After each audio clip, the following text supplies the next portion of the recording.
calling our study An Outing at the Palace. You'll see why in a minute. Esther chapter 4.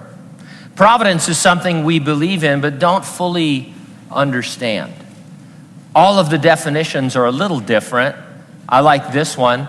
Providence is the act of seeing and providing or preparing for the future, and biblically refers to God's foresight and power to watch over and protect and provide for his creatures. It's a good definition for several reasons. Number one, it takes into account both foresight and providing, which are the meanings of the two roots from which providence as a word is formed.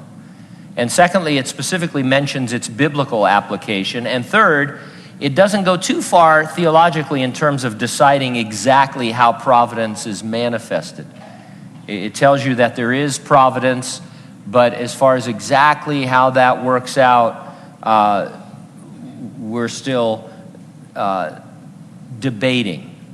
My paraphrase of biblical providence would be, providence is God seeing to it that his plan for the future stays on track in the present. Theologians can go to extremes in discussing and describing providence, and these are real positions. Maybe you hold one or the other one of them, but I would consider them extreme. One extreme is called omnicausality. Aren't you glad that you learned these big words? Omnicausality. That says that God causes your every action in such a way as to determine completely its nature and its outcome. The other extreme is called open theism. That's a teaching that God has granted to humanity free will, and that in order for the free will to be free, the future free will choices of individuals cannot be known ahead of time by God. So he doesn't know what you're going to do. He doesn't know if you're going to have a nitro coffee later or not. He's worried about that if you're an open theist.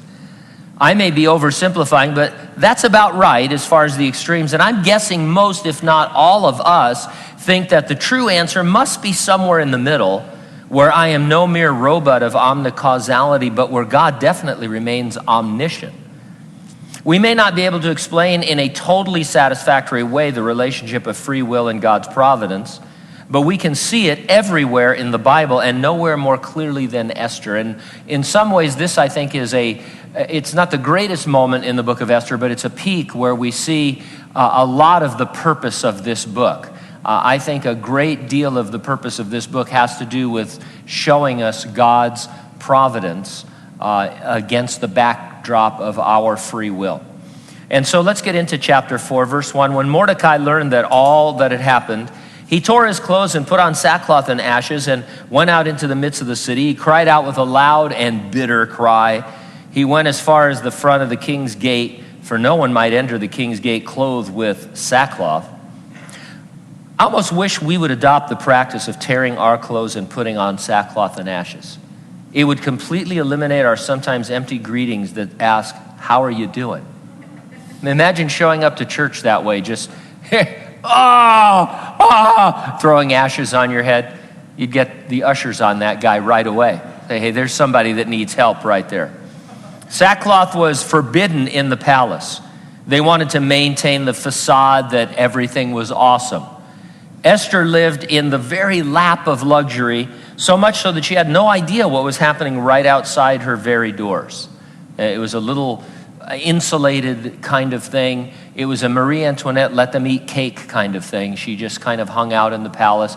And there's a whole thread we could take here just talking about Esther and what a terrible life she had.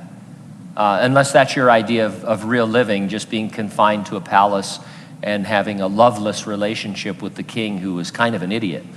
Verse 3, and in every province where the king's command and decree arrived, there was great mourning among the Jews with fasting, weeping, and wailing, and many lay in sackcloth and ashes.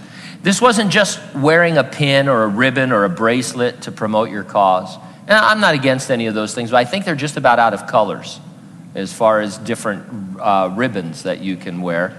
And you know, that's great to show support for something, your bracelet or your ribbon, but these people put on a whole outfit of mourning, and then they threw ashes over their head probably from their home oven. It was a total commitment to grieving. I mean, you got into it. You thought, hey, if it's worth grieving, let's get